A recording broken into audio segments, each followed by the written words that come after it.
We're live. We are live. Welcome to the Beacon of Light podcast.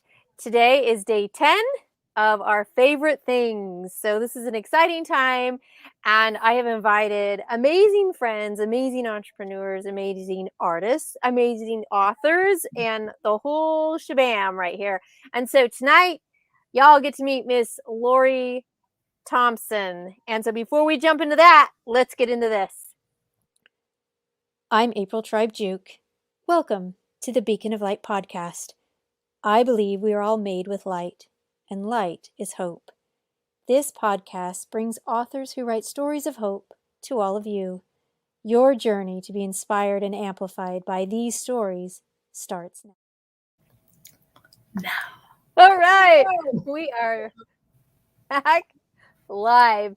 So I have to confess, just for a second, everybody, it's not really professional.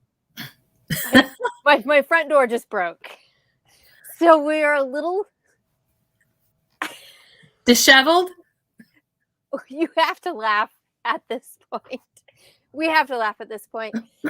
So that's why we're amazing tonight. So with all of that said, if I get the giggles, I apologize because there's nothing else to say. With that set aside, we have Miss Lori Thompson here tonight, and it's really an exciting time for Lori. And Lori, you can see, everyone can read this going down underneath her, right? So women, we are calling out to you. If you have ever had these unhealthy thoughts or unhealthy habits or anything that keeps just repeating in your life, how many of you would like to stop that? Any hands up over there? Anyone? Yeah. I think that is something, a really important part of what we would love to do. So Miss Lori, she has written a book called Pivot Point. And Lori, share with us why you wrote this book. Well, much like most people, I've been through a little bit of crud. I'll try to use a nice word, crud in life. And just, kind of got bogged down in it. There were several things that happened, one right after another, and you get into a really low place, which is where I was. But I began to emerge from that. However, the same old thoughts kept like running through my head 24/7, wouldn't go away, and it's a lot of that, like you talk about the shame shadow. You should have, you didn't do enough, you didn't this and that. And I got hung up in all that. And I was like, just sitting in my driveway one day going, is this what I want to have had my life be at the end of it? I'm just stuck. So just through God's grace, I just kind of decided to make a pivot and change the way I was looking at things and my view of God, and really amazing things started to happen, real transformation. So I wrote the book. Excellent. So writing this book really is a documentation of how you had this pivot point, this change. And I've had the privilege of having my eyes on this amazing book. And the whole point, what I could understand is that it's really powerful when we can write and record what our transformation is, because it can match with other people. Other people can be inspired by that. And through that inspiration, maybe they can have their own pivot point. So share with us how the book is kind of structured. Is it really like how to 1, 2, 3? Is it story? Is it a combination? Share with us what it is. Or before that, if you want to read a little bit, kind of to help us get into this, go for it. Okay, so it is kind of a story. It's my story, but I mixed the story with some of Tolkien's stories of the hobbits, just to give a connecting point for people who may not have had my situations, but they understood the emotion. So I was going to read just the very, very beginning of the section where it starts out. And so here goes. In the heart of every believer, there is an innate longing to be a part of God's plan and purpose for our lives. There's a quest to find out how we fit into the grand scheme. We're average, regular folk who have an inkling that we were made for adventure, like certain hobbits in the tales of Tolkien. There's a nagging hunger to step out of the ordinariness of the Shire to join forces with the one who knit us together. Yet, In the corners of our darkest, tucked away places, we secretly suspect that we aren't good enough or strong enough or just enough, because orcs are lurking around, who in their particular disdain for hobbits creep out of their hiding places, eyes peeled for opportunities to destroy. They whisper lies to us we already believe, until we become quiet and complacent, happily living in our hobbiton, safe. But in the words of Tolkien, a safe fairyland is untrue in all worlds.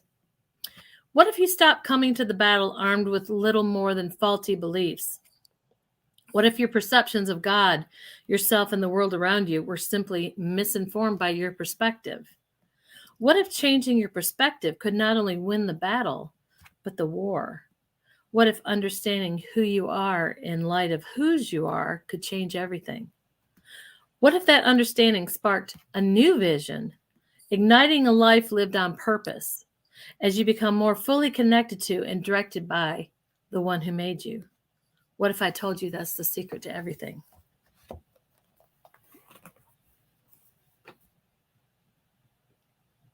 Speechless, right? I mean, right there, if that truly is the secret to everything, then that should be our quest. That should be our journey. That should be the thing that helps us to stop listening to the lies, stop accepting and believing those lies, and believe the truth that comes from our Maker. Exactly. There's something really powerful about that. So, in capturing this,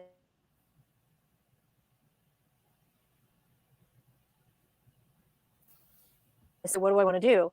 How did the transformation come out? Was it something fast over a period of time? How did this whole pivot over a period happen? of time? But truly, when I started writing the book, I spent hours and hours and weeks and months going through the Bible and actually Tolkien quotes, and it was bringing a strange kind of healing over me while I was doing this. And I thought I was writing this book in a certain direction, and actually even the book made a pivot to less of this is my terrible struggle and more about this is how God brought me out of the struggle, and this is how you can overcome and thrive in your struggle and move past it, because it's about moving past all of that stuff, because we sure can stay stuck in it. That's right. You can stay stuck for a long amount of time. Those out there watching with us live, if you have ever been trapped or stuck with these kinds of thoughts and thinking, there is something to really say, that when we focus in on what truth is and accept it, it forces a choice, right? And the choice is I would say every day when things are presented to us, we have the choice to believe that victimhood or just surviving, or we have the choice to thrive and go through it. Now, with that being said, I was trying to be serious as I can there, because it's not this Pollyanna, I've got this. Oh, easy choice. No. No, no. But ultimately, in the end of the day, it is still a choice. And that, I feel like, is really part of the pivot. There's something incredible about that. So as you're writing, you're studying, you're looking at these, quoting from the Bible, from Tolkien, and reading the scripture yourself, and noticing how the healing is coming. How did you feel when the healing started? Like, what did that feel like for you? It felt, this is going to sound pretty grand, but it felt very miraculous. Like something, I could tell something was happening. And I talk about this in the book, that I just started praying, I want to understand you because I don't understand. And the understanding started to come when I asked for it. And it is a choice, and it sounds very trite to say, choose this, But honestly, we forget that we do have a choice and that we're making choices even when we're in this cycle and it feels like we can't get out. It's because we're not allowing ourselves to do that. Very true. And in that miraculous part, when through the asking, as the answers are coming in, what were a few of those answers? Well, some were like one of my chapters. The chapters go through the word pivot, pivot. So one was understanding that I had previously my perspective and my perceptions were skewed. So as it was revealed to me through studying and through continuing the process, what God's perspective would be on things, then I started having these kind of aha moments. And honestly, in the aha moments, it's not about you don't end up feeling, oh, I'm a worm. I should have seen that. That's not how you feel. You're like, wow, God is showing me some amazing things about how he actually wants to relate with us and how he does relate with us if we just will, tune our heart and our eyes to see and our ears to hear. And honestly, it felt like miraculous to me, even though it's weird because, Jesus said that his yoke and his burden is light and easy. And that's kind of how it happened. That's how I know, it's not you because it was not through my own efforts at all. No, and it's really interesting to be yoked with Christ. I'll say an awakening of how that yoke actually feels. If you've ever seen one, you're thinking, oh, okay, oh, I'll put this Yeah, sucker on, and you're thinking, whoa, this is gonna be, but really you're like, is it on me? Is over? I mean, because the weight, when we really give that to Christ and put it all out there, that yoke really becomes light because he really is carrying it, and we it's just the get the peace, privilege to walk. right? It's the Yes. internal. It's not that you don't have problems. Everybody continues to have problems all through life. It's the perspective that you have about how it's amazing, honestly, how um, when you have the perspective of Christ and the perspective of having a right understanding of God, and I don't pretend to have everything figured out, but it makes everything manageable. It makes everything, you're like, okay, this is happening, but I have a peace, like a contentment that is unexplainable. Yes, for sure.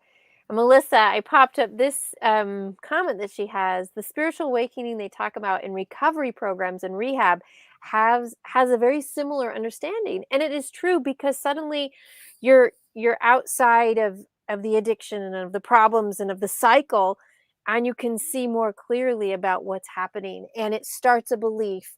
Maybe some had a faith prior to and then fell into this with all of the lies and believing it and then return to it. Maybe others had never heard or felt it before, even though it was there, but because of whatever past history or maybe no real knowledge, but we're all born with a light within us. So this becomes familiar again, and you're thinking, something, there's something different here, and you start to long and want to crave for that. So but with that being said, we have to be actively searching and actively partaking every Correct. day, otherwise it will, the still small voice and the light dims again. It's still there, but we're distracted again. We're not really focusing in on it. We have to stay focused on that pivot.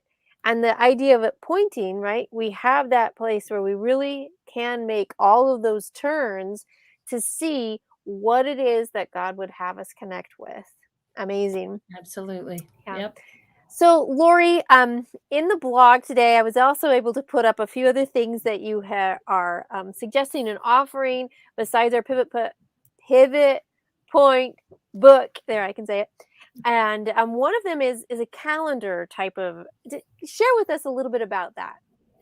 Well, it's a planner. I am a creative person. I'm an artist and writer, and I also work full time at a job. But um, so I have so many. I'm doing 4 art classes right now and another business course, and I'm like going, I can't keep up with everything that's happening.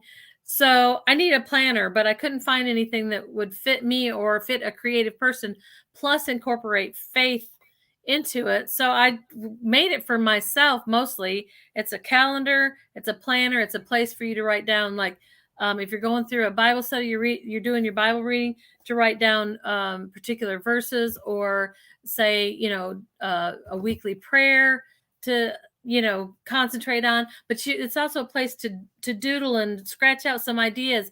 Also, a place for you to write notes from your lives, like your live streams and different things. There's little places, there's sticky notes, I mean, they're not real sticky notes, but they're planted on there like sticky notes where you can jot down little quick things.